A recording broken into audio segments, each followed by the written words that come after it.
Crazy things that happen in real estate that you just can't even imagine.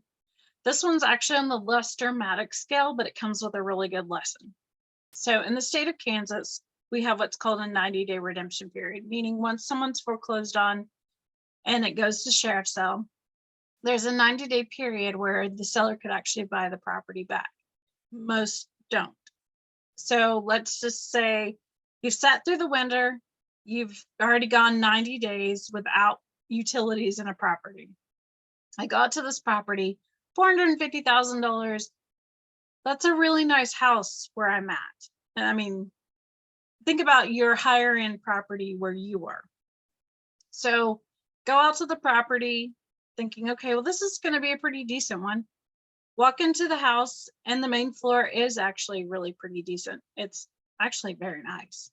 And talking to the contractor, it's dark because we haven't turned utilities on yet because we don't know what we're looking at. So all the blinds are closed. It's pretty dark. We go in and we start opening blinds, yada, yada, yada. And so he's like, okay, where are you going to go to the basement? I said, sure, I'll go.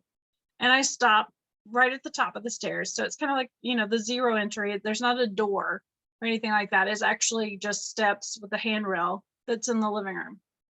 So I stop, and it's dark, and didn't think anything of it. I thought I should turn on my flashlight, and I shine my flashlight down there, and I can't see the floor. And he said, that's probably just painted dark. And I said, I don't think it is. I think that's water. And he said, well, the water would be up to the bottom of the floor if that were the case. And I said, I think it is. And sure enough, he bends down, he sticks his hand in, and it is literally this far from the top. It is so dark that you can't tell for sure.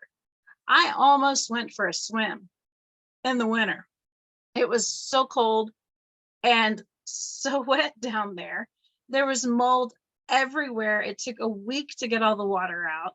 It was sitting on a natural spring, had gone through the winter. The pipes were all busted. It's on rural water that didn't get turned off until the water bill got outrageous. So as you can imagine, it is literally to the ceiling of the basement.